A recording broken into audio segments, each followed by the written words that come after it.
You're listening to Keith Engle, the host of TGI Sports Talk on the National Streaming Sports Broadcast Channel.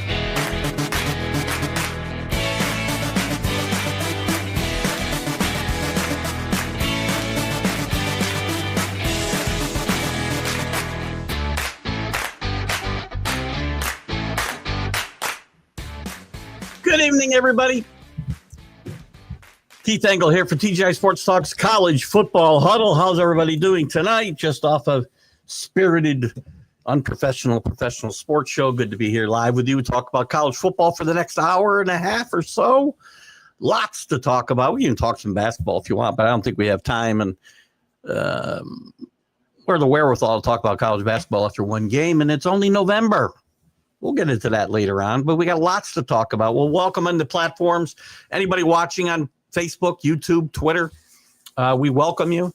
The groups, you see our favorites always scrolling at the bottom of the screen. John Gonzalez at the Sports Authorities, Greg Rawlings.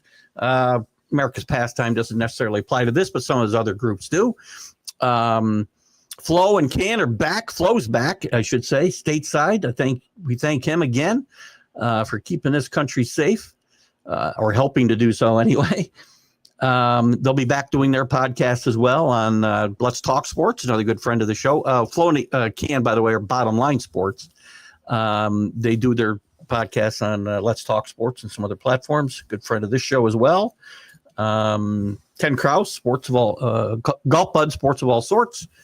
Quick shout out to Ralph Williams at RW Media. Get well soon, Ralph. I know Ralph's laid up in the hospital a little bit with some issues, but should be getting out soon. He does a lot of stuff out of Ocean City, Maryland, specifically the Sports Corner on Tuesdays from 4 to 6 p.m. Eastern with Smoking Jim Frazier. A couple of housekeeping things, which I'll talk about again later in the show. This will be our last show from the studio for a couple weeks. We'll find time to go live. I'll be away for 2 weeks. We'll find time to go live from the cruise ship, the Venezia. Sometime next Wednesday or Thursday. We'll see how it goes. Won't be 7 o'clock. It'll probably be during the afternoon. I'll give you guys a heads up and try to get many people in as we can, and we'll talk about at least get in and talk about the current update to the college football poll, which we have the first one this week, which we'll talk about. Fridays, Mac and Jack. There you go. Mac must be watching over me tonight. Friday's Jack and Keith's Weekend Playbook will be previously recorded on Thursday night. We'll do that show Thursday afternoon late. We'll get that show in the can, so we won't be live. Maybe I'll go live Thursday afternoon to get some comments and then replay it. Not sure yet. We'll see how that goes. We're also putting some shows in, so there will be filler shows for Jack and Keith's Weekend Playbook. For the Monday and Fridays that I'm away. It'll be 3 shows. I think I'm going to be able to do the 21st from my brother and sister-in-laws in Florida. We'll do it remote from there. It's too hard to do on the ship for those shows. But we're going to put some stuff in the can. We did one the other day talking about Major League Baseball and some nostalgic type stuff right up to the present time. We did a show about boxing, which turned into a little bit of an interview of Jack Hirsch, and we're going to do one more tomorrow, which it might be an NBA preview. I'm not really sure what it's gonna turn out to be, unless we pivoted already on our topics. We decided at the last minute what they'd be, so same thing could happen tomorrow. But we'll keep you updated on that, and I'll post some stuff to keep you updated. Last week, guys. Interesting. Let's see what's going on here. Who's here with us saying hello? Hello, Michael. Good to have you with us, as always. Danny Fuller's with us. Good Wednesday afternoon to you, my friend. And Alan. Boomer. Big win at Neyland Stadium. Good win. It was a very good win for Oklahoma. Oklahoma ends up 12th in this first poll. This will not stay as it is, by the way. And unfortunately, we were starting this week, which we are not. Texas and Oklahoma would be dropped out of those 11 and 12 spots in order for Virginia, the ACC winner, today, and Memphis, the Group of 5 winner, today to move up. We'll talk more about that and some of these teams' chances to move up and what it might look like going forward. All these teams have a chance to improve their lot. I mean, Texas controls their own destiny. I would say Oklahoma controls their own destiny. If you win out where you are, you'll likely get in because somebody's going to fall in front of you. Last week, Jesus, what were the big games from last week? Alan already talked about the nice win at Neyland, Rocky Top for Oklahoma, good win. Tennessee's still got a good football team. Their fans are like, they expect national championships. They want Josh Heupel to get fired. Do you know where this program was when he got hired? Pay attention. Notre Dame had a little bit of a tough time with BC, but gets a win. All they got to do is win out, and they're in. Penn State gave Ohio State a rough time for almost a full half and then fell backwards. Texas with a nice win at home against Vanderbilt. Arch Manning played very well. The defense was stout until it wasn't midway through the third quarter. So the Vanderbilt started coming back, and Texas barely holds on here. In fact, they almost lost the final onside kick. You were fortunate to have that go out of bounds. Georgia squeaks one out over Florida, again finding a way to win. Texas Tech with a nice win over Kansas State. They got a big game this week against BYU. Big playoff implications. Ole Miss beats up on South Carolina. Georgia Tech with a horrible loss. Horrible loss. One thing to take away from this poll I'll get into, the ACC will get no respect. And I'm not saying they deserve it, but they're going to get one bid. And this first poll, without the sky falling in, this poll will tell you all you need to know about the ACC. The fact that their conference champion would have to get moved up to get in the field is interesting. Utah with a big win over Cincinnati, a statement win. They are not out of this either. I think they're at 14 right now. And USC with a nice win on the road against Nebraska. And Nebraska quarterback goes down, out for the year, unfortunately. Navy, the Group of 5, by the way, last week. I'm telling Memphis is it right now, but watch out for James Madison. Watch out for San Diego State. I know you keep telling me about a loss they got, Danny, but it's not going to matter. That loss won't matter. If they win the Mountain West and the American Conference beats themselves up some more, San Diego State now has votes in the AP poll. The college football poll doesn't go any deeper than 25. Where's my poll? Somebody move my poll. That sounds awful. I'm sorry. Oh, my God. That sounds awful. Right now, so Cincinnati sits at 25. That's 77 votes, okay? Where's Memphis at? 224, 8-1. If they win the conference, they win. They're in. But here's the teams behind them. We talk about South Florida. They're not even the next in line. James Madison's at 53 votes. And by the way, if they keep winning and Memphis loses, Memphis is going to drop like a rock with a loss or two. And San Diego State has 30. They have steadily moved up. Neither one of these teams had any votes 2 weeks ago. So they're still in it. North Texas put themselves a bit in that American race as well last week with that big win over Navy. So some of the takeaways from last week, we'll look at the poll here in a second. Hello, Paul. How are you? Good to have you with us. Chris Fgrave, our Canadian correspondent, is with us. What does Boston College need to do to turn things around? Spend money. That's the name of the game now. Bill O'Brien looked like he had his team on the path till about midseason last year, and the bottom fell out, and the bottom's fallen out even worse this year. Bill O'Brien, I'd give him another year, but Boston College may not. They haven't had no stability there for decades, and they're not going to compete. Boston College is not in a position to compete with the big boys in the ACC. They're just not.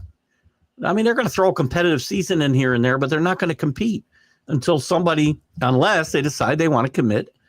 And that means alumni and NIL people and blah, blah, blah, blah, blah. That's the game of the game today. Tennessee fans are rabid. You live there. It is crazy. I mean, seriously, some of their chat groups, it's amazing number of people said Josh Heupel has to go.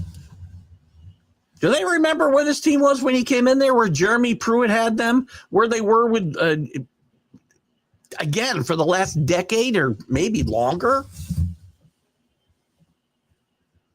When was the last time where Tennessee was relevant to this extent? Consistently. Josh Heupel's done a great job there. Great job. Hello, Janae. Big BYU fan. I like, again, you know what? Another tough test. BYU's been running a gauntlet lately, and they got, the remaining giant, if you will, of this year in the Big 12 this week in Texas Tech. Flo's team. I don't know if Flo's with us tonight, but that's Flo's team. So I'm rooting for BYU. 7th. Where are they? 7th in the initial college football playoff poll. That's a good spot. I've got no arguments here. I mean, look, you can quibble that Alabama shouldn't be 4th. Listen, they're playing. Forget about Florida State. That was a freaking year ago, basically. You can throw that game out the window. They're playing as well as anybody in the country. Like I know quibbles with Georgia and Ole Miss, BYU 7, Texas Tech, Oregon's 9. Listen, Oregon's win at Penn State's not looking as good. I realize I've only lost to, the number 2 team in this poll. But their wins are not nearly as impressive as some of the teams in front of them. It's a good team. They will make the playoff. Their only path to a bye is winning the conference, which is pretty much everybody's path, except for probably the second best team in the SEC, most likely. Maybe the Big Ten. One of those teams is getting that 4th seed, right? I don't think there's any doubt about that. Upset prediction for the college, for top college football. Missouri beats Texas A&M Saturday. That game's in Missouri, so that's a good one. A&M's pretty good. Mike Elko's a really good coach, by the way. And I'm telling you, I love the quarterback. I like the defense. There's not much not to like about this team. Missouri's good, and I know you love their quarterback, Michael, but Missouri hasn't, I think there's a reason, where are they ranked right now? They got 2 losses. They don't have the best resume. They're probably about where they should be. Of teams that were ranked high early in the year, obviously Penn State's long gone. Clemson's long gone. Miami pretty much just played themselves out. Without the sky falling in, I see no way, no path for Miami to the playoff.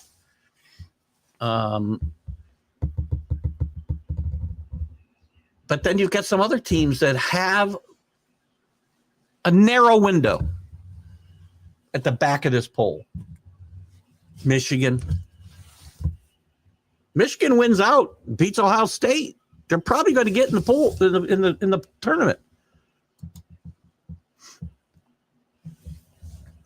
FSU and Clemson spent money. No, actually, no. Clemson doesn't spend money, Carlos. This is why they're in the doldrums that they're in.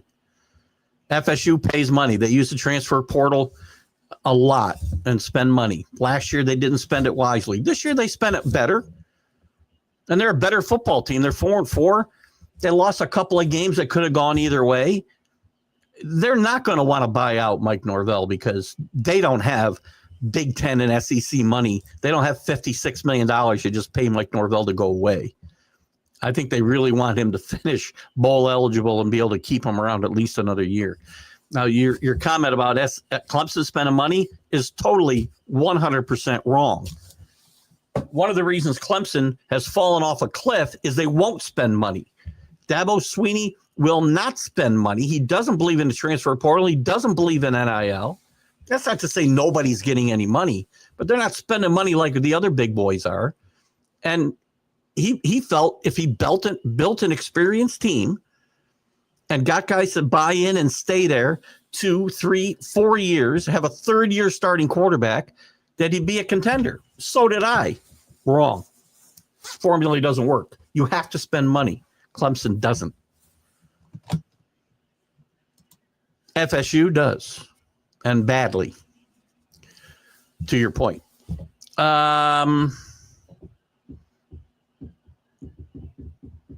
Yeah, I'm not so sure about that pick myself. I like A&M a lot. I like Mike Elko. I gotta see. I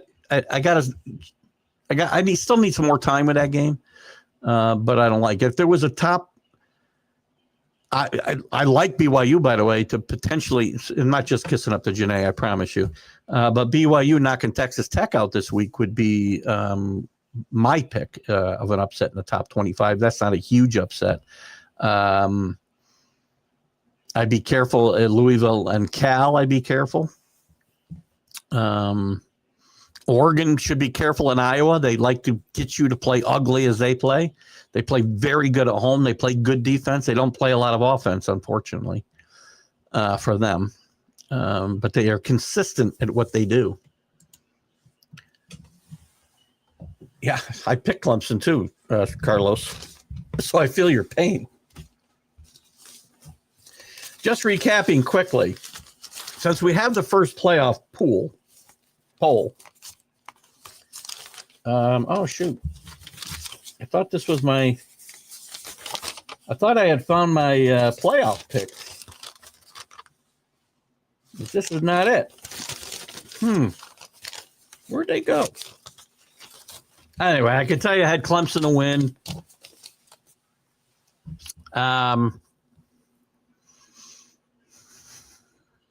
Texas, I would have in. I had Nebraska in.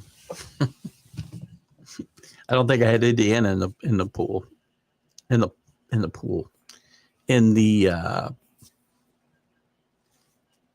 playoff. I'll get there. UT should keep the coach. Not even close. Nobody's saying here Josh Heupel should be fired. Josh Heupel's done a tremendous job at Tennessee.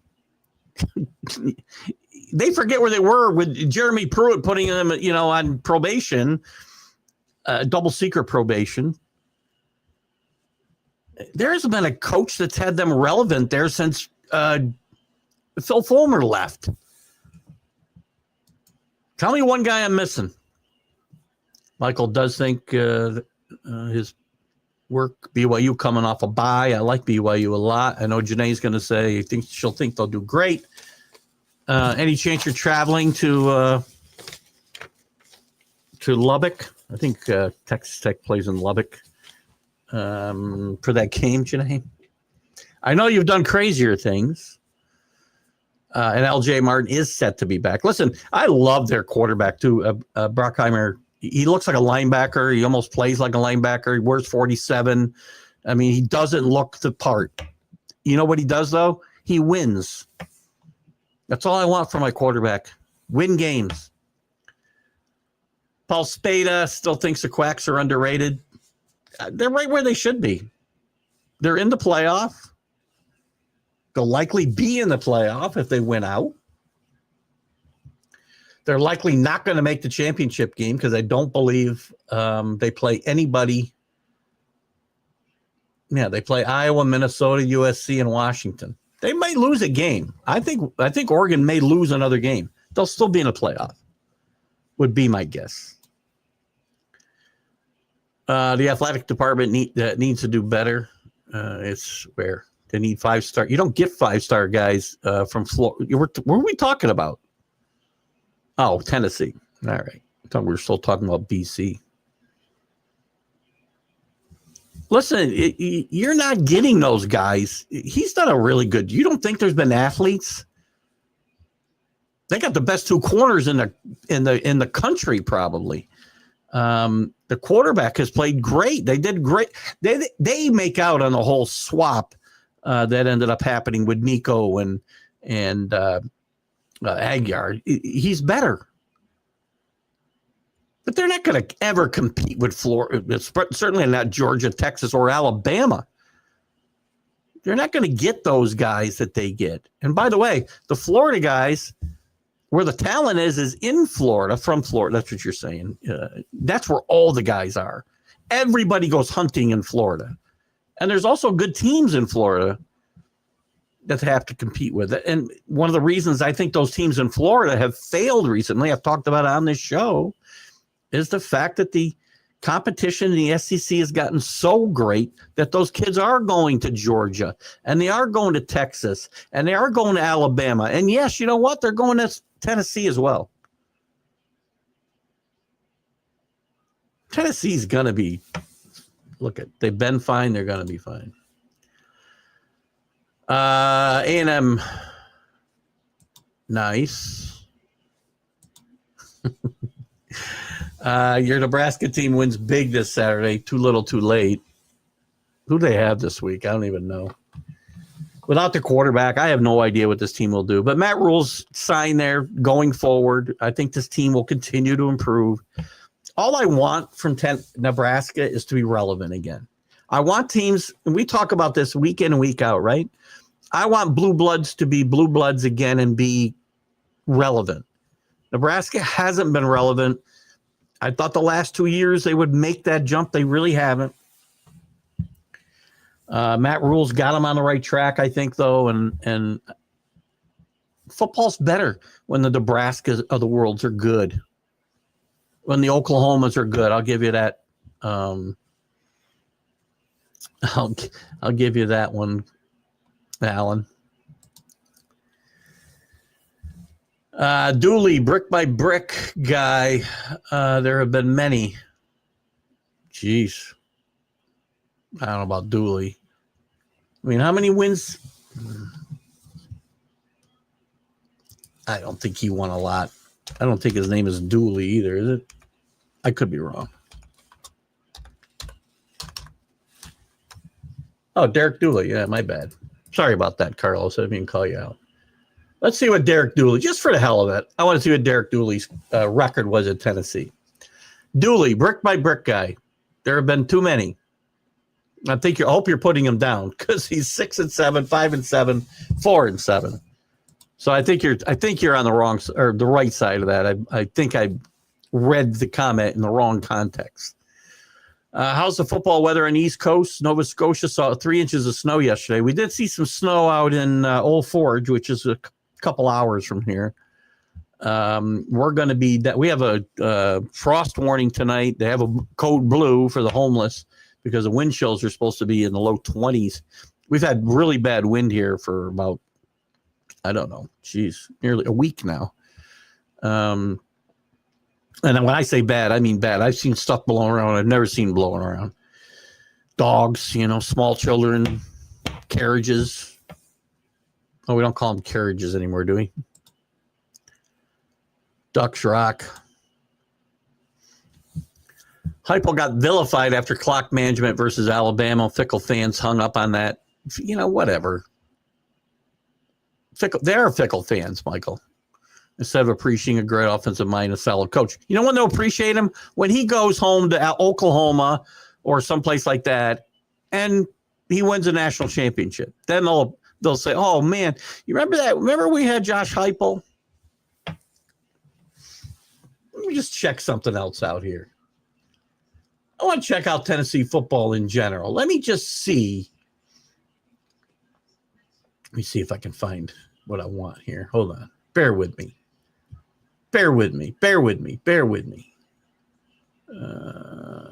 University. It's going to give me not what I want. I want football. Hold on. Let's just look at. This is probably not going to get me where I want to go.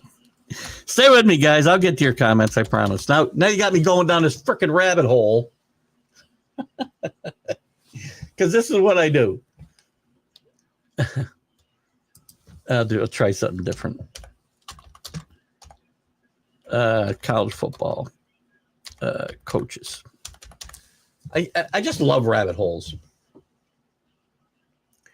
Let's just check this out, shall we? Let's go back. Before Josh Heupel, it was Jeremy Pruitt, who was 16-19. Before that, it was Butch Jones, who was 34-27. By the way, Josh Heupel's 37-15. Butch Jones, 37-24, fired. Derek Dooley, 15-21. Lane Kiffin, 7-6 in his lone season there. Phil Fulmer, great coach, 151-52. Johnny Majors fails there. Bill Battle was pretty good. Beyond that, we're not going to go backwards because it's just crazy. But they had some good football coaches before that.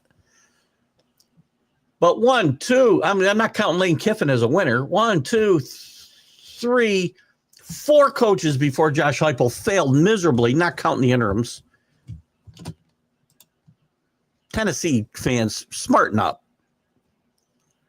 Ohio State and Alabama recruiting in California big time.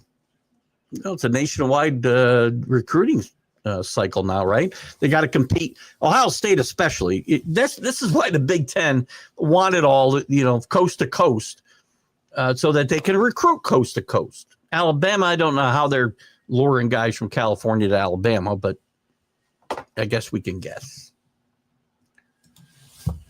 Oh, Nebraska has UCLA. You might win that game, Danny. Team's playing better. A little better. Interesting to see what they do with their coaches. By the way, another coach fired this week. Hugh Freeze goes down at Auburn. They're paying about $70 million for guys not to coach there. We're up to about 182 or 89 million being paid to coaches not to coach that were fired this year. Amazing. Is it great? Thank you. There's times it doesn't feel great. Yes, terrible coaching at UTA. I got you. Now I got you, Carlos. When I first read it, when I see brick by brick, I'm thinking, okay, methodical building and making the team better. No, because you go back to Lane Kiffin and these guys all sucked. Phil Fulmer, who has still got a lot, is so influential in the program, and I think was very influential in getting Josh Heupel here. Tennessee's going to be sorry when Josh Heupel's gone, and I can't believe I spent 30 minutes talking about Josh Heupel. I decided to go with the natural background, and because I didn't like the lighting. The lighting was getting off. I couldn't get it fixed. I wasn't crazy. Just needed a change, and I wanted to go with the more natural office background look.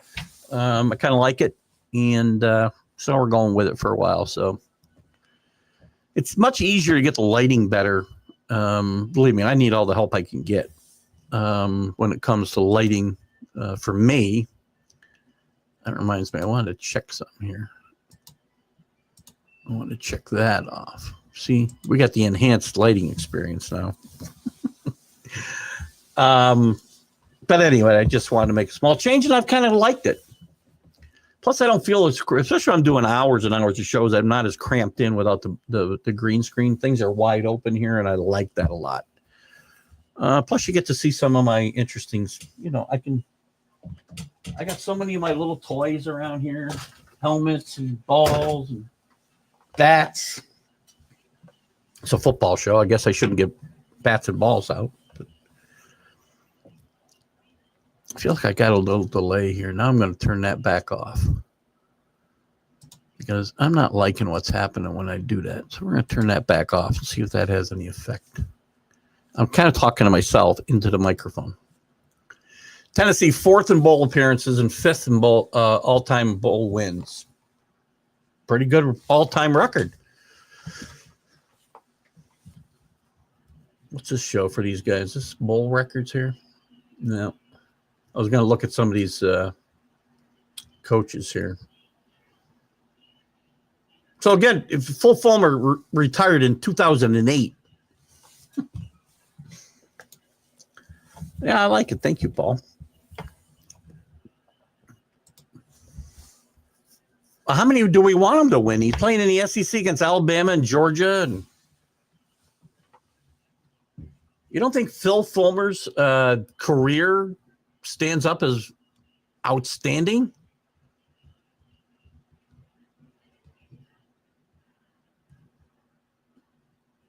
I mean, I think it's pretty damn good, man.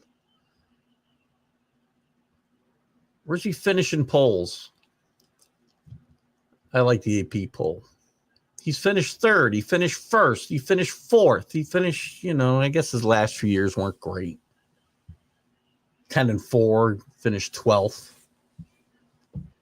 Phil Fulmer's for Tennessee. Again, if I go backwards, how many national championships does Tennessee have? Well, seriously.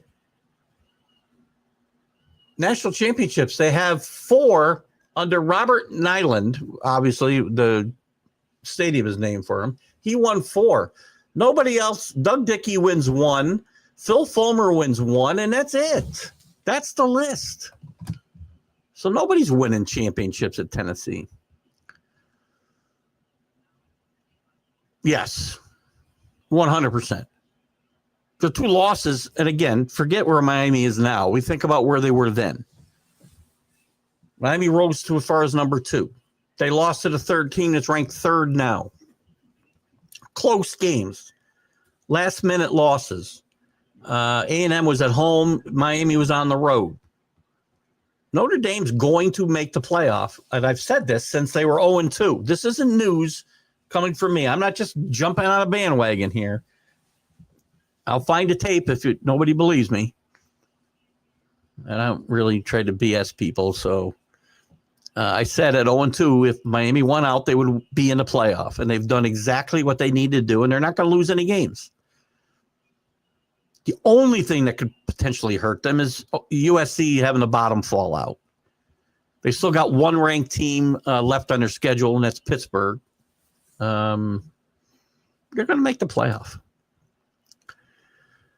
To be fair, they should be in the bottom 20s. That's fine. You can say, I mean, you're going to put these teams ahead of them? Who? You're going to put. So if I look at the polls, Carlos, how do I get back to the poll? I keep getting myself. There we go. So I went too far. Again, I'm looking at the playoff poll. Okay. So they should be in the where? Bottom 20s. So that means 20 to 25. So you would put Pittsburgh ahead of them. You'd put Washington ahead of them, Missouri ahead of them, Michigan ahead of them, Iowa ahead of them, USC, Miami, Georgia Tech. Listen, Miami, based on your logic, Carlos, should be much higher than 18, by the way, because they beat the 10th best team in the country. And, I'm just saying, Georgia Tech should be ahead of them. Virginia, Utah, Oklahoma, Texas. I'll give you Texas and Oklahoma if you want to get, but they'll have 2 losses. Who has 2 better losses than Notre Dame or the team below them with 2 losses? You want to move somebody up with 1 loss like Virginia? I'll buy that, but you're going to tell me that 15 teams are better than Notre Dame? Wrong. I'm not counting them as a blue blood. Maybe in Tennessee. I can't put them. To me, I can put Tennessee with Georgia. Right? They're not Alabama. They're not Oklahoma. They're not Texas. They're not Notre Dame. They're not USC.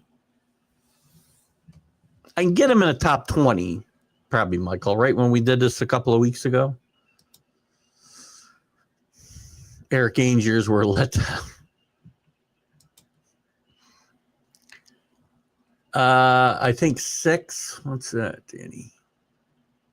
How many? Oh, they won total? Yeah, they won 6. 4 by Nyland, 1 by Fulmer, and 1 by Who'd I say? Dooley? Not Derek Dooley. Oh, Dickey. Doug Dickey. Right.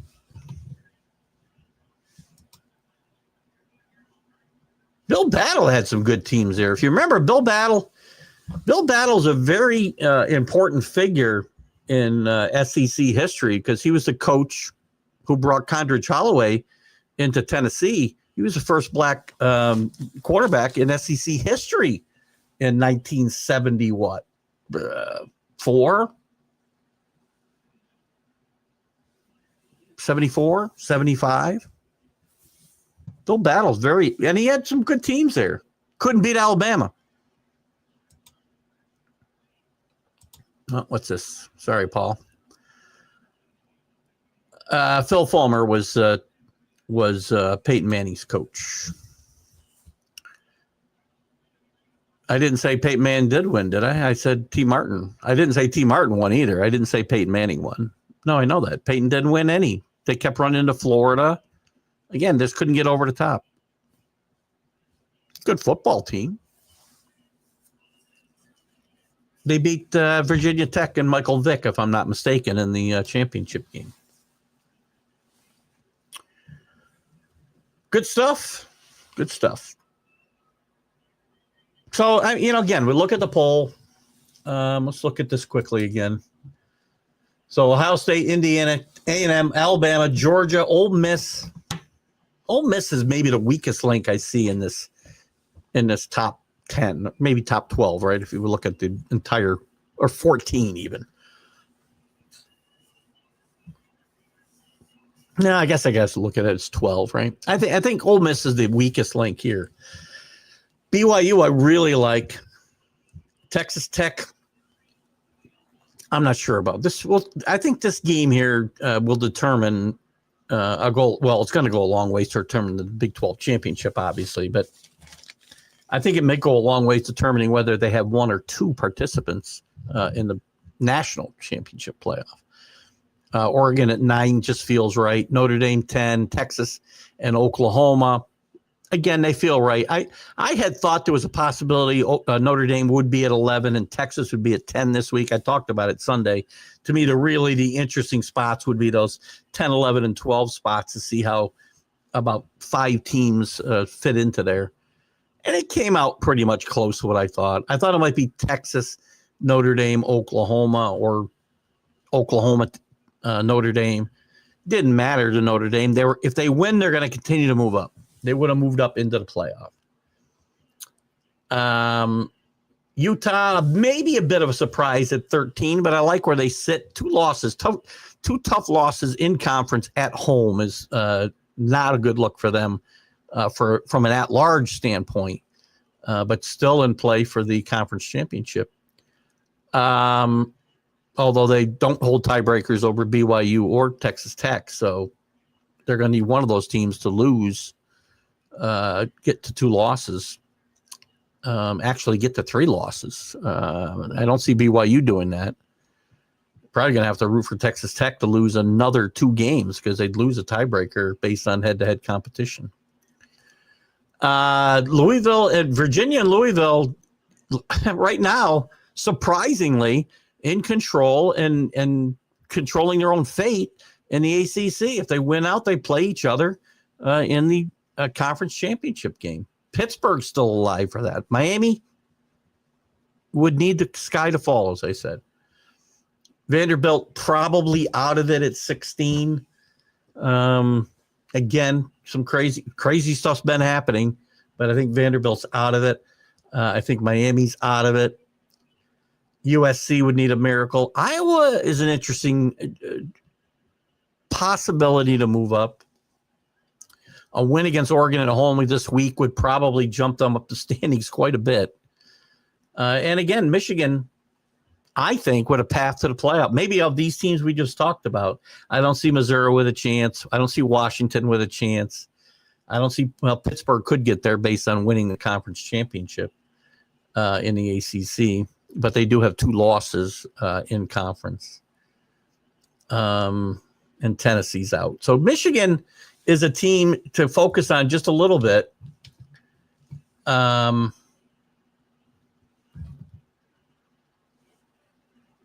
me just see. I'll get back to your comments in just a second. I want to just pull up Michigan's schedule here. Hang on, bear with me. Who's Michigan got left? We know they got Ohio State. That's the big one. So they're going to play Northwestern and Maryland before Ohio State. That's going to get them to 10-2. I'm sorry, 9-2. They're not going to lose at they're not going to lose at Northwestern. They're not going to lose at Maryland. So they're going to go into that Ohio State game probably in the top 15. They beat Ohio State. They're going to jump into the top 12. They're probably not going to, and they'll have a chance. Sorry, Oregon fans and Paul Spada. They have a chance to be that third team from the Big Ten. I don't see them getting 4. We went through this the other day, and we'll continue to do it. We'll count down. I mean, the chairs, it's a game of musical chairs, right? And if there's not a chair left for you when the music stops, you're in trouble. If Michigan wins out and Oregon stumbles, this could be a week in Iowa. Be careful. Michigan would be in the playoff. They won't be if they don't beat Ohio State. That's obvious. And I don't think they are, but I didn't think they were last year either. Manning, thanks for letting me know about Manning. You're welcome. They should get less points for being an independent. Why? It makes no sense at all. Now, with that said, I'm not sure how long Notre Dame can continue to play this independent schedule. I mean, there's a good chance the Notre Dame rivalry is over after next year because with these conferences going to nine game schedules, they're not going to schedule Notre Dame year after year when they can schedule 2 cream puffs and, some other rival. It's going to be very hard for Notre Dame to have a strong schedule going forward at some point. And they may be forced to join a league. And quite frankly, and I've said this several times, during COVID, when Notre Dame was going to have to cancel their season because they couldn't put a schedule together, and the ACC bailed them out. They played in the ACC for 1 year, and they have had an affiliation with the ACC scheduling wise for a long time. The ACC had them over a barrel and probably should have, used the whip because they could have really strong-armed Notre Dame into joining the league permanently if they wanted to, because they could have either canceled their season or joined the ACC permanently. But Notre Dame will go kicking and screaming because, again, you got to remember, they get to these bowl games and these playoff games, and that money's all theirs. They don't have to share it with anybody. If you're Alabama, if you're Georgia, if you're Ohio State, you're sharing that money with 16, 17 other teams. Teams who didn't even get there. So they're not going to go until they have to. Ole Miss is weakest and wrong, lose again. Won't lose again. I got to see their schedule. And I don't know if weakest may not be the right term. Well, they got the Citadel. They could lose to the Citadel this week. Just kidding. That's what I'll be doing when I get on the cruise ship Sunday. I'll be watching the Citadel Ole Miss game. They probably won't. Listen, the trip to Starksville will not be that easy. The Egg Bowl will be a game they could lose. Mississippi State is better. They've run out of gas a little bit lately. Starksville is a tough place to play. Ole Miss can't trip up there. But they won't lose. As much as I love Lane Kiffin, and everybody knows I love Lane Kiffin, when he gets to the playoff, are they going to win a game? You know, are they going to win a matchup? And they're probably not getting a bye. I mean, I don't think they have a path to the championship game, do they?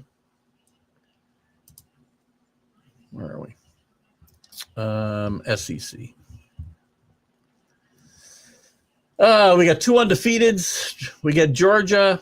I mean, they got 2 losses in conference. They got very little chance, if any. I'm sorry, they got 1 loss in conference. That's my bad. Well, they still have a chance. Georgia's got a tough route. A&M's got a tough route. Who's Bama got left? Oklahoma, LSU, Iron Bowl. Can't take it for granted. They probably won't lose again. Of that top 10, they're the team I'm talking about when I get to the playoff, Danny. I'm not saying the weakest resume as far as staying in the top 10. I'm thinking about advancing because I've seen, again, I love Chambliss. I love the quarterback. I'm not positive about this defense once we get to playoff time. That's my only. And they could change my mind. I've changed my mind on this team several times this year. The season started, I didn't think they were that good. Chambliss takes over at quarterback, and all of a sudden they're great. Michigan loses before Ohio State.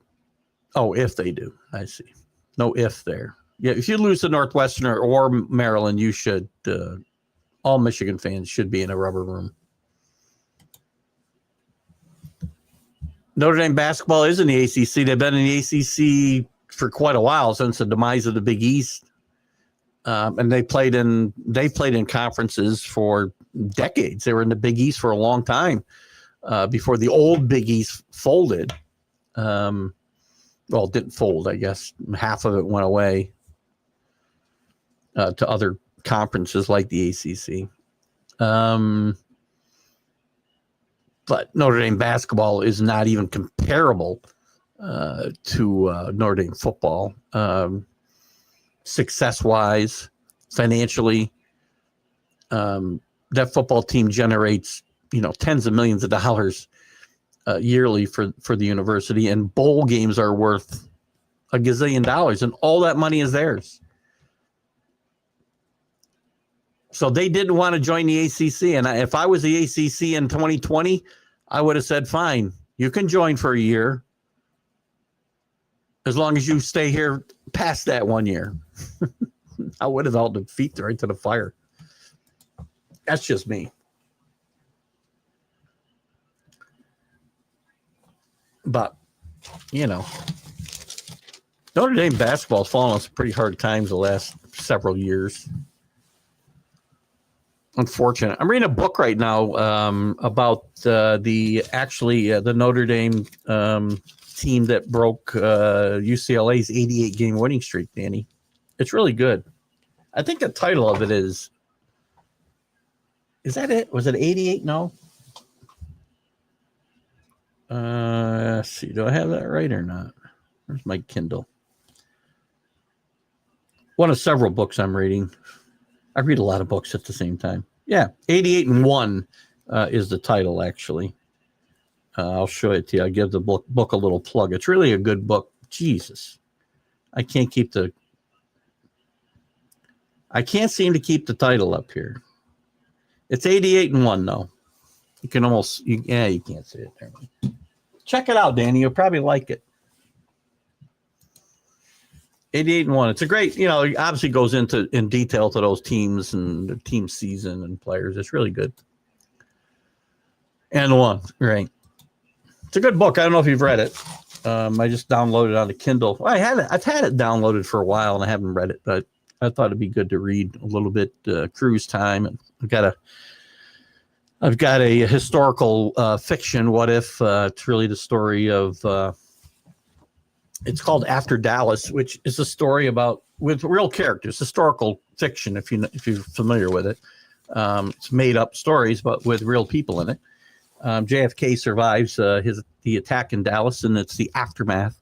It's very, very interesting. A lot of if you like that type of political intrigue and stuff, it's really kind of cool.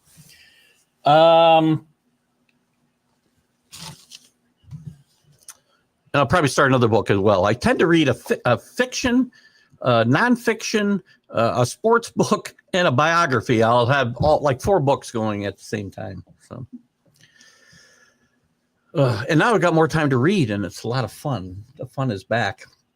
Let's take a look.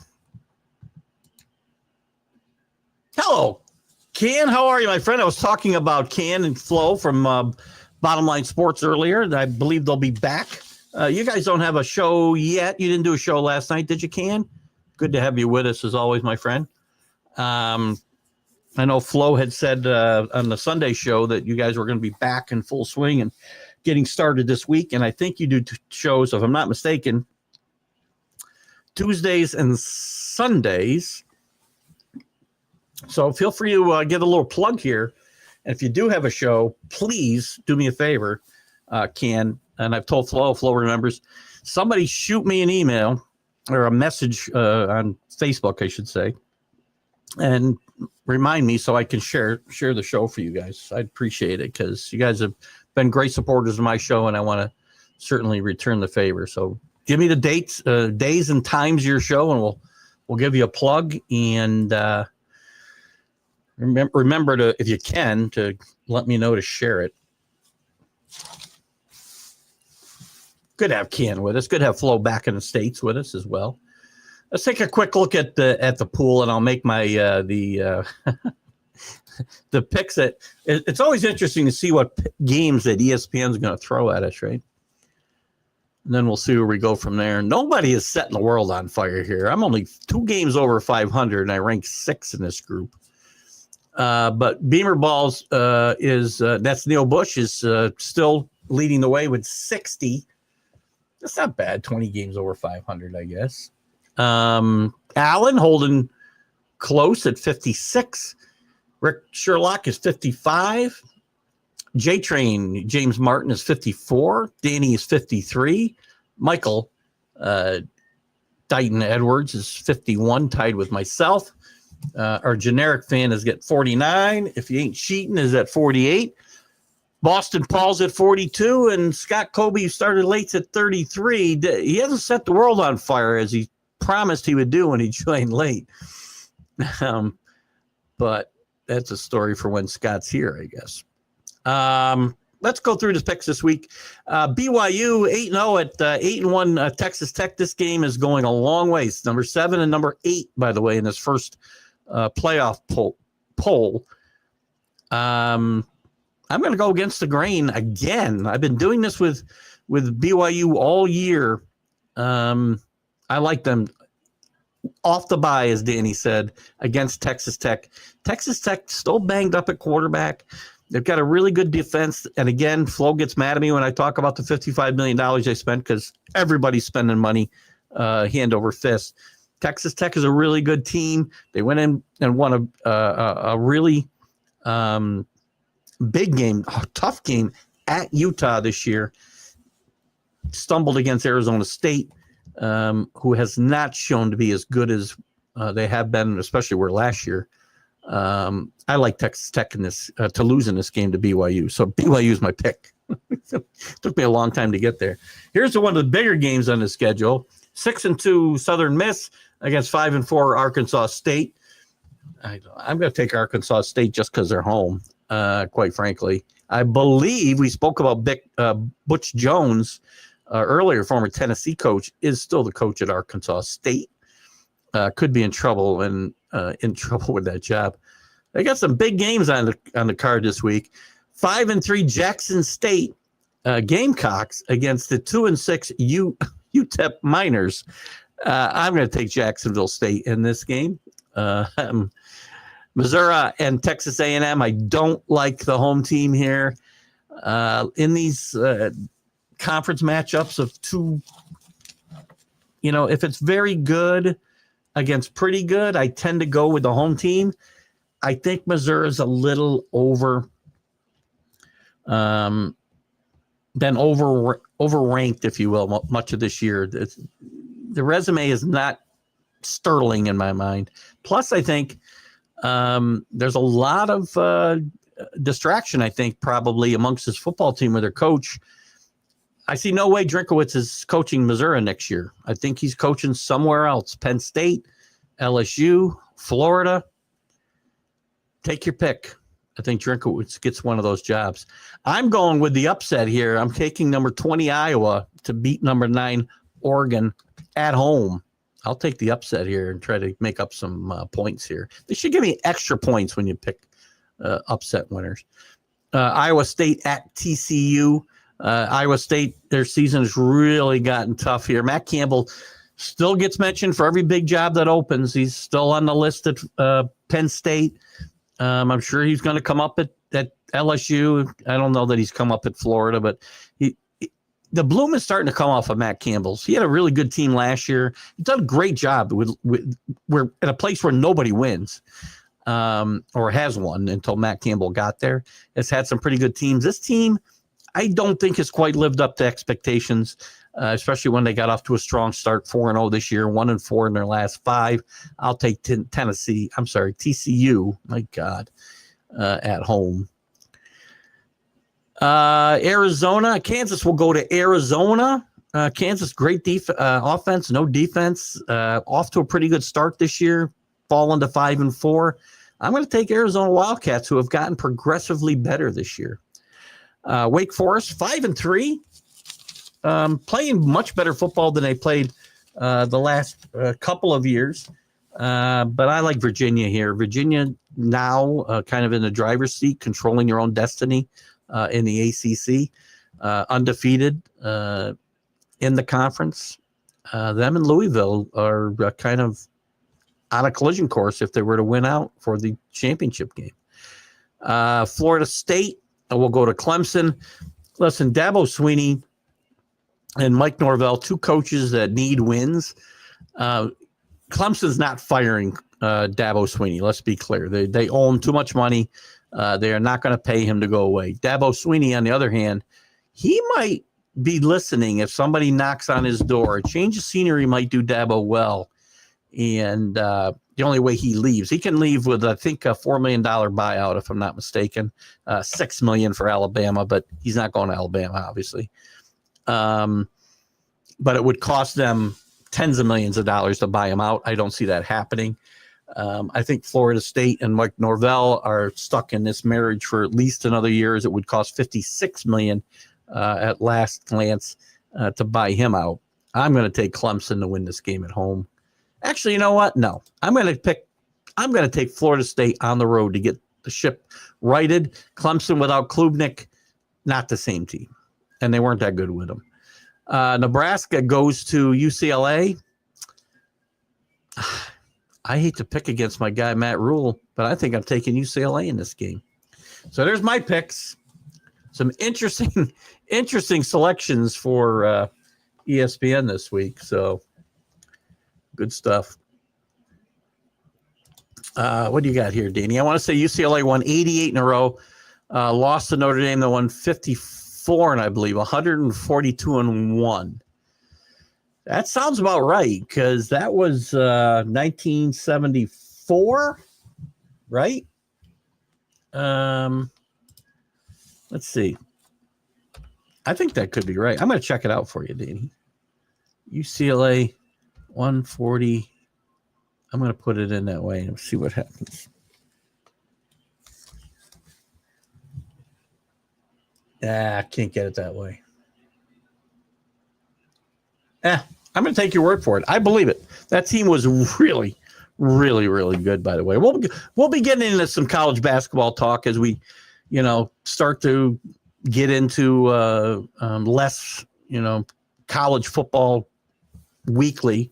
Obviously, we're going to be heavy college football through February in a championship game. But once we get into January, obviously, there aren't as many games. We'll get to the playoffs. We'll be heavily involved in all of that, coaching news and whatnot. But we'll start to ease our way into basketball. And, once we get to mid-February, it's basketball for the next 3 months. So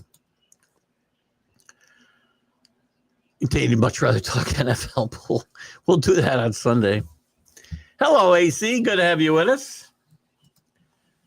Sorry for coming in late, but you just got home from Atlantic City. Did you make some money? Saw your room service order. Looked yummy the other day. Hope you made some money. You got money bags there, so I'm going to guess you cashed.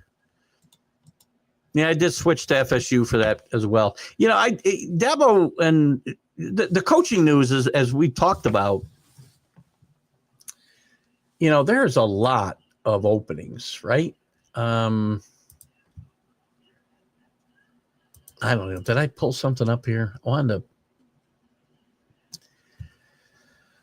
to. There are more, I think, there are more big job openings than there are big names to fill them. I think you're going to see some coordinators get jobs. I think it's going to be very interesting to see where some of these guys go. James Franklin, to me, his name keeps coming up at Florida and LSU. Doesn't feel like good matches to me. Virginia Tech doesn't feel like a good match. I still think Stanford is the best spot for James Franklin. I think it would be a really good landing spot for him. I think it'd be really good for that university to have James Franklin there. Some of these guys whose names keeps popping up, like Clark Lee, like Kenny Dillingham out at Arizona State, like who's the other guy I was thinking about? There's another guy, coach Jeff Brom, coaching at their alma maters. It's going to be very tough to pull those type of guys away. I mean, you know, a guy like Clark Lee is living, you know, his whole family lives he right there where he's coaching in Nashville. And that is a big perk. And you're going to see, push come to shove, you're going to see some extensions come for some of these guys and get some big contracts. They're either going to go and get them or they're going to stay where they are. Lane Kiffin, I have said, even though the governor of LSU has said, oh, we're not going to be putting together crazy contracts, he doesn't get to say what happens. You know who does? The alumni. They're the guys who are paying off Brian Kelly. They're the guys who decided to pay him in the first place. The AD got fired this week. He got $6 million, I think, to go away, by the way. He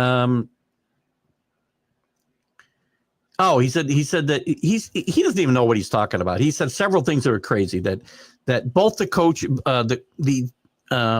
Jimbo Fisher and Brian Kelly had the same agents, and you know, we can't negotiate with agents the way that we used to, and that's wrong. They don't have the same agent. He said that the taxpayers of Louisiana would be paying off this $53 million payout that had to go to Brian Kelly. That's not true. Taxpayers have nothing to do with it. It's all money's going to all come from alumni and from within the athletic program, not taxpayer money. None of these state schools are paying off these coaches. Just because they're the highest paid people, state officials, doesn't mean the taxpayers have anything to do with paying their salaries. Ugh. Sometimes I feel like I live in a different country, which we almost do here in New York State. Thank God I live as far away from the city as I do.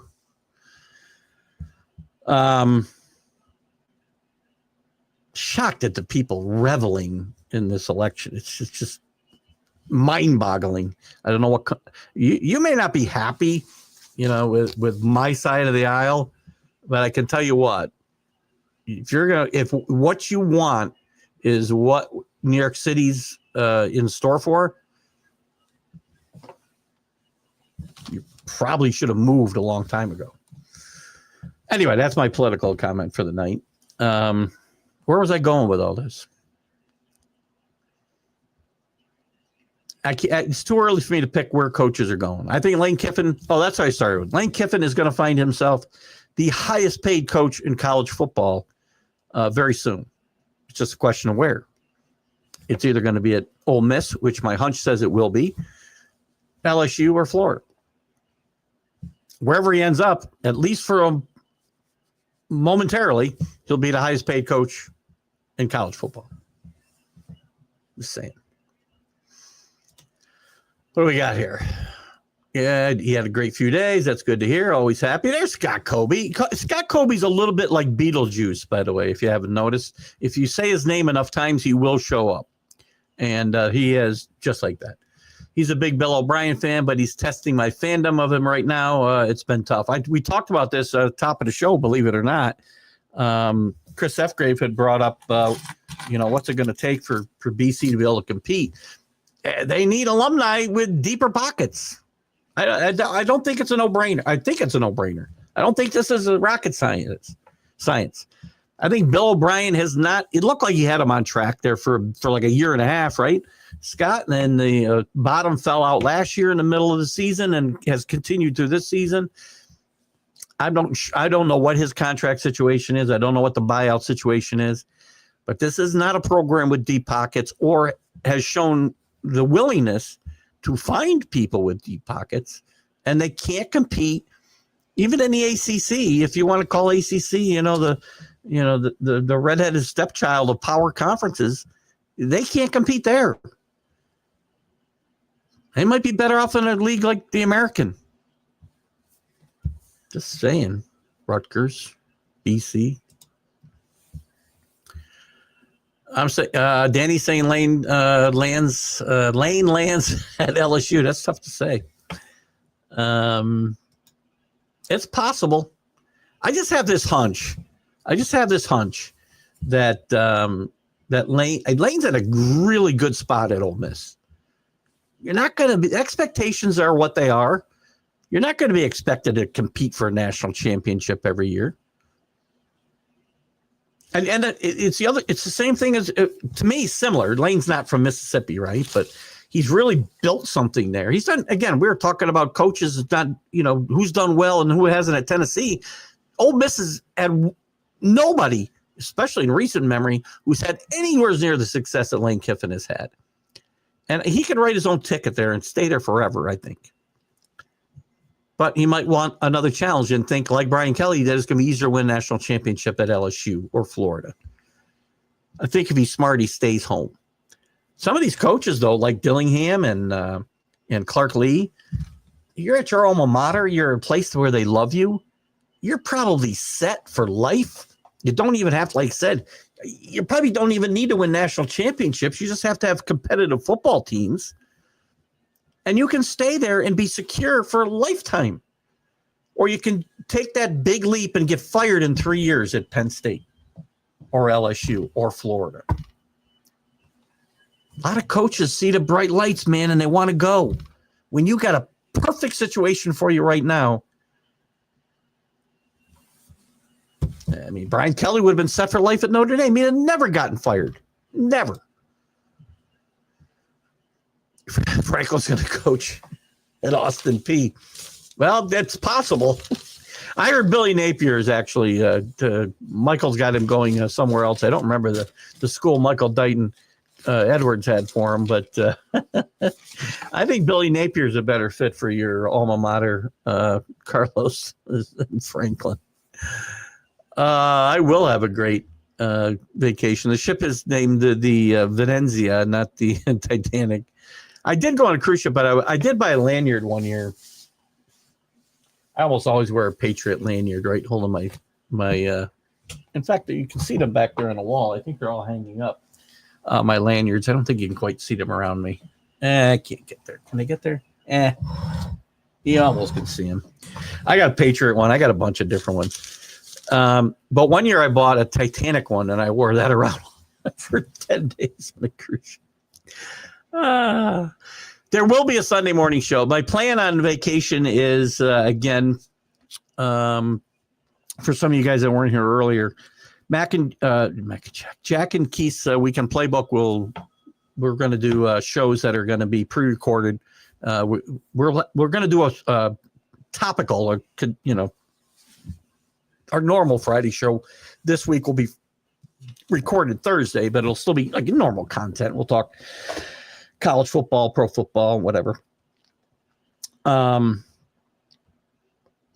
the following shows, the next 3 shows after that, I think until the 21st will be recorded. We've got one about Major League Baseball, kind of a nostalgia look at baseball. We talk about some of our favorite moments and players and whatnot. Hall of Fame, worthiness, and a little bit of this year's World Series. We did a show on the fly.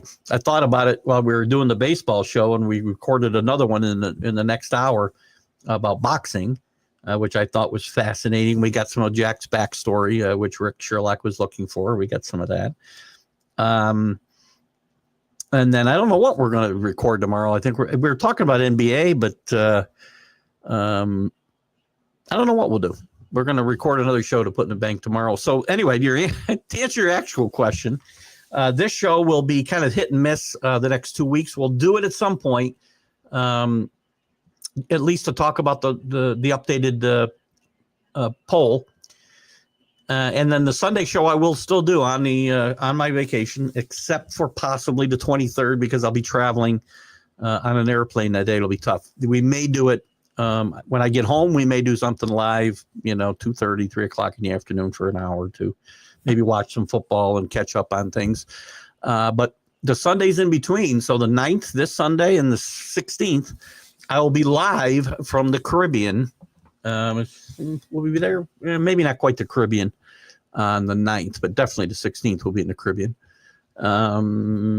Live from the cruise ship Carnival Venezia. And I'll do the professional sports. I'm sorry, not the professional sports show, but the big football show before that too. So we'll have some fun. It's always fun doing it on the cruise ship. We've done this now for about 6 years, and I've had a blast when we get to do it. So it's a lot of fun. He already paid well, and Clarksville is very close to Nashville. Who are we talking about? Franklin? Who are we talking about? You got to help me.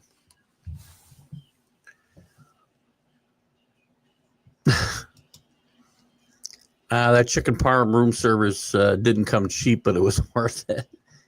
It didn't look bad. Jeff Landry needs to worry about opening the government now. Well, he's not. Unfortunately, Jeff Landry, or fortunately, based on his comments, should worry about getting the government open, right? But the governors aren't going to be in charge of that. It's going to be the senators, and we can blame everybody about that. There's no question about me who shut it down, but but we need both sides to get it open. We'll touch on this quick. Every real king in history has promised the people socialism. The king takes all the wealth and promises to distribute it equally, but other people's money will always run out, and then things turn very bad. Well, anybody with money will be leaving New York City. They'll probably be joining me here upstate. Doug Flutie ain't walking through that door. Speaking of BC, BC had some good teams through the years. None as good as that Doug Flutie team, coached by Jack Bicknell, if I'm not mistaken. Scott Kobe, you can help me out. I think maybe Paul, you can too. Actually, I think that was Jack Bicknell. They had some good teams under Tom O'Brien. They always seemed to be. They were similar to Miami now. They'd get off to good starts when Matt Ryan was a quarterback.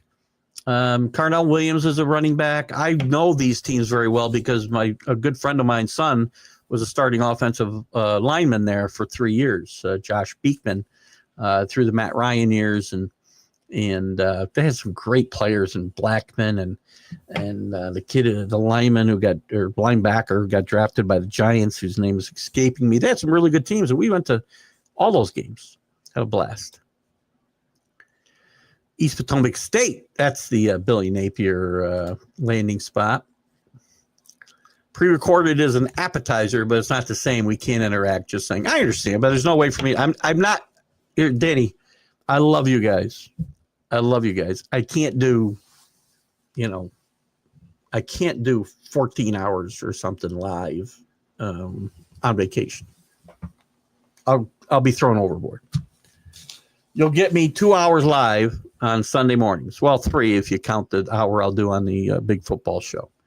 You'll get me live when I do I'll do live the college football huddle. It just won't be at 7 o'clock on Wednesday. It'll be whenever I find a free hour or so to sneak away into a corner and go live.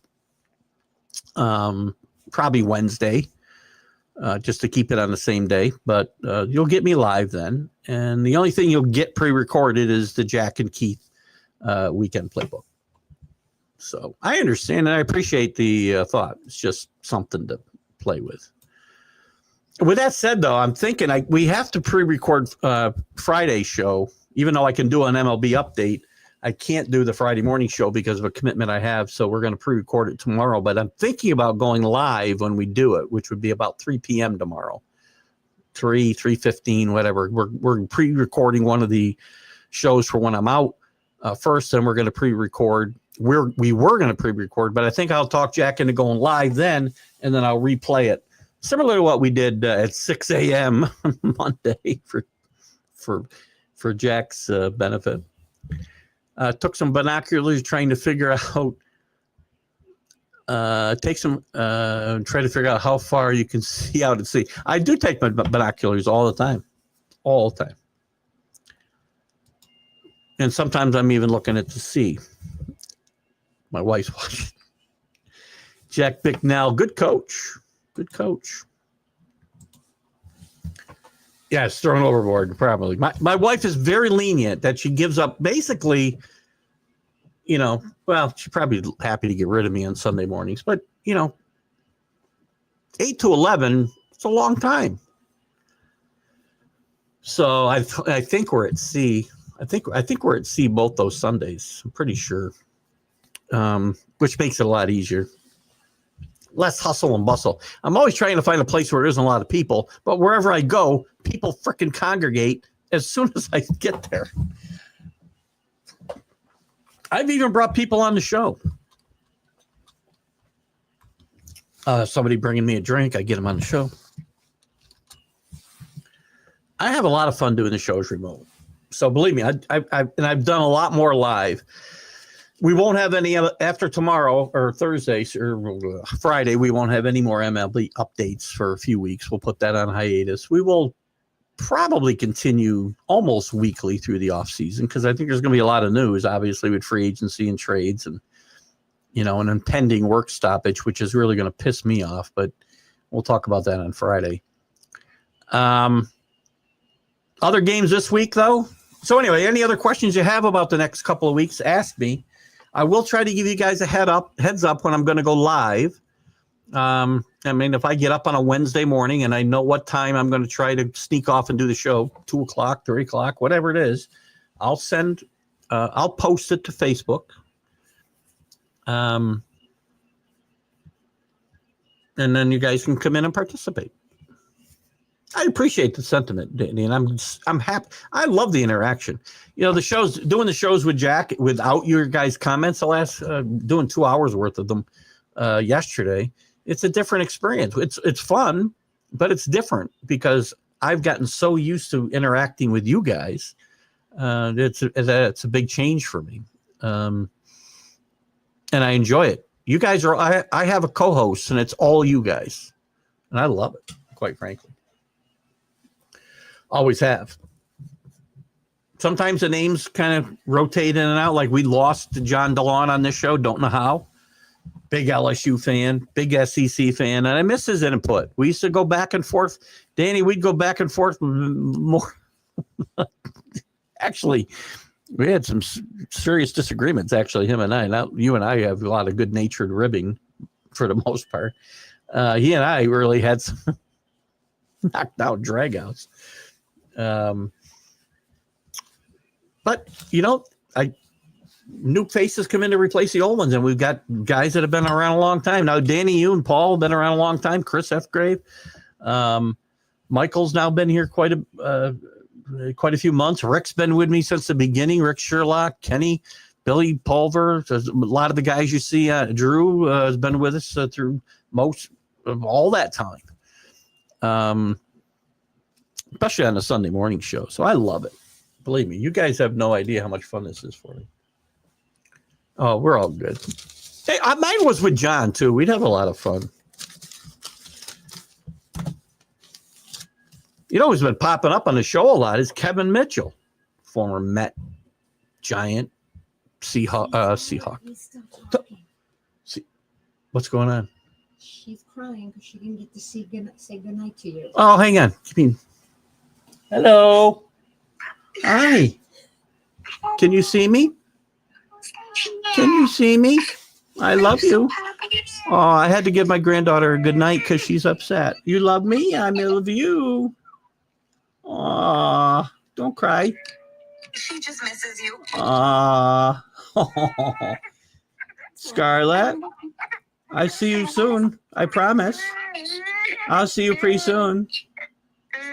Okay? I love you too. You gonna sleep well now? I give you to Grandma, okay? Okay. I love you. Bye-bye. Oh, thank you. Oh, I'm sorry, guys, but that was more important than anything else we were doing on this show. Very much more important than that. She was crying. She hadn't seen me all week, and not even on the phone. It's funny. Last night when she was on, she was pretty much ignoring me, so it was funnier. I was crying last night. She only wanted Grandma last night, so tonight she missed Papa, and I'm happy that she did. But I don't like to see her cry. Makes me cry, actually. So, right? Oh, breaks my heart. Got to see her now tomorrow or Friday before we go away for 2 weeks. We'll see her. We call. We FaceTime with them because she's used to it. So, oh, right. I love that little girl. I didn't know what my wife was saying because I had my headset on. I couldn't hear her, but I'm a little verklempt right now. So. Anyway, I appreciate you guys for indulging me in that self what I want to call it, self-indulgent moment, right? What are some of the other big games this weekend? Are there any big? There's not a ton. We talked about Texas A&M, Missouri. We talked about BYU, Texas A&M. Maybe it also is why ESPN's got those games that they have. Oregon, Iowa, big game. Miami's got kind of a big game. Now, Syracuse, not a very good team. They need to just obliterate this team because guess what? For them to have any chance, even if the sky falls, style points are going to be huge. LSU goes to Alabama trying to salvage their season. West Virginia trying to continue the mayhem in the ACC and knock off Virginia. By the way, you're going to see Virginia's got one loss, and it's against NC State, but in a weird scheduling quirk, which I think these two teams have had before. It was not a league game, so very interesting. Penn State gets Indiana. Don't think that's really going to amount to much. Is there anything else that's really got playoff implications before we wrap it up here? And I do so appreciate you guys allowing me that self-indulgent moment. Indiana goes to Penn State. Georgia, again, Georgia, be careful. Georgia looks like a team looking to lose. I talk about teams like this a lot, right? And then they find a place. They're going to Starksville. They're only 1-4. Mississippi State in the conference. They're 5-4 overall. They're much improved under Jeff Lebby. It's going to be very hard for Mississippi State ever to get to the top of the SEC and stay there for sure. But this team has improved. They can beat somebody on a given day in Starksville, and I like their chances of being in this game. But Georgia's found a way to win. BYU, Texas Tech, probably the biggest game of the day. Ohio State's going to Purdue. The Citadel's going to Ole Miss. I'm sure that's a big payday for the Citadel. That will be a big, big defeat for them. Missouri gets A&M, another big game. Oregon and Iowa, another big game. Syracuse, Miami. Auburn, Vanderbilt, few frees out of there. Auburn's 1-5. Vanderbilt, tough loss last week. Can't afford to lose again. Auburn's a live dog here, but I think Vanderbilt comes back and wins pretty healthily. Washington will be the latest team to beat up on Wisconsin. Luke Fickell death march continues. Wake Forest at Virginia, as we said. Cal goes to Louisville. Cal's sneaky 20-point underdog They might be able to keep it within that. LSU goes to Alabama, and Navy will go to Notre Dame in a game that lost a lot of luster with Navy losing to North Texas last week. A very interesting contrast in styles in that Navy-North Texas game. So in any event, I think we'll wrap it up. If you guys got nothing else for me, I appreciate you guys so much. I see Jeremy out there, didn't comment tonight, but hello. Ken didn't give us any update, but check out the Bottom Line Sports podcast, which will be back with Ken and Flo and Ken. Don't want to mix up the headline there, the headliners. And anybody else has been watching us tonight on Facebook, Twitter, YouTube, all the groups that allow me to share this later on. Thank you. And we'll see you the next time we'll see you will be with Jack and Keith, probably tomorrow afternoon. I'm going to talk Jack into going live so that you guys can do some commenting. Check us out. Be watching for the alert that we're live 3:15-ish. How about that? Sometime around that. 3:15. And then we'll replay it at 8 o'clock Friday, and I'll be live at 3 o'clock with the MLB update. And then after that, our next live show will be live from the Carnival Venezia somewhere in the Atlantic Ocean before we get to the Caribbean, I'm pretty sure. And we'll talk about that later. But it's been fun, guys, as always. Keith Engle for TGI Sports Talk College Football Huddle. We'll see you when we see you next week. At some point, we'll do an update. I promise you, a college football update. Have a good day, guys. Bye-bye.